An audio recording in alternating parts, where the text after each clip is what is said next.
soonka burinaya inagu dad muslimaan nahay oo waan naqaanaayo waxaa kamida cuntada kamida waxaa kamida biyaha kamida waxaa kamida hadaad iska matajiso adigu isaga matajiso kamida daban hadii lamaanuhu ay isla seexdaan ayaa kamida ramadaanka mesela maalinta ramadaanka oo kale daban waxaas oo dhan waa wax soonka burinaya waxaa la rabaa marka la weyseysanayo inaan biyaha aysan si dhib yar aynan jirkaaga u gelin oo waardiye iska hayso ayaa la rabaa waxaa marka soonka burinaya oo toos u burinaya oo soonkuna asaxaynin waa waxaas waaye waxyaalo kale oo soonka dhibaya ayaa iyaguna jiro oo waxaa kamida dambiga la galayo sida xanto oo kale sida carabkaaga inaad dadka la dirto oo kale inaad dadka caydo oo kale oo nabiga calayhi salaatu wasalaam waa xadiis qaarkeed ku sheegay ruuxii carabkiisa dadka nabadgelin waaya biyo iyo ilaahay dan uu kaleeyahay inuu biyo iyo iska daayo cunto macna ay leedahay malaha yani waxa weeye soonkaagu wuxuu ku buri karaa waxyaalo fara badan daahir ahaan inaad soontay weeye laakiin markii aad dambi badan samayso ajirkaagiiba waxaas ayaa cunaya soonkaagiina lama aqbalayo macnaheedu waa sidaas waaye haddii marka fiiri sidaas loo fiiriyo waajibaadkaasaa inoo dul saaran marka ilaahay sharafu inoo keenay oo qurux meydhana waaye marka markii Fakhruddin Ar-Razi ninka tafaasiirta ugu waaweyn leh markuu aayadaas uu fiiriyay wuxuu yiri bini aadamkan laba qaybood uu ka samaysan yahay qayb waxa weeye waa jirkan bini aadamka oo cuntadan iyo waxaas u baahan oo bini aadam taban nool oo u baahan sida xoolaha oo kale isaga iyo kulli waa isku wada mid dhinacna waa ruuxda inagu jirta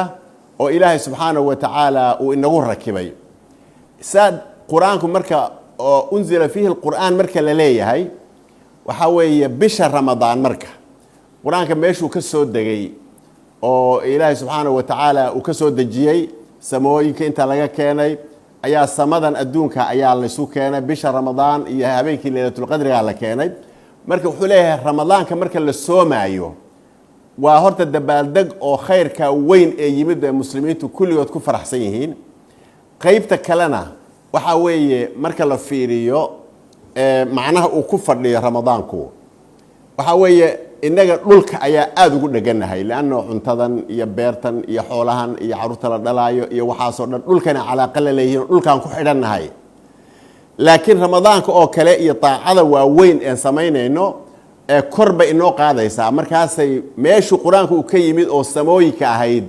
oo dambi aan lagu samaynin halkaas ina geynaya marka malaa'igtu inoo dhaweynaya waa sidaas Fakhruddin suu leeyahay yani kor intuu inoo qaaday buu malaa'igtii meesheedii ina geynayaayo dambiyaashan galayna iyo wixii oo dhan markay yaraadaan ayaa bini aadamku wuxuu ka ag dhawaanayaa malaa'igta laynkeeda oo kale mustawaha malaa'igta oo kale uu ka dhawaanayaa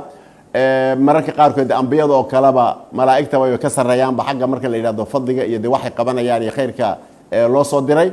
saadaradeed waxa weeye waa dabaaldeg loo dabaaldegayo nabiga calayhi salaatu wasalaam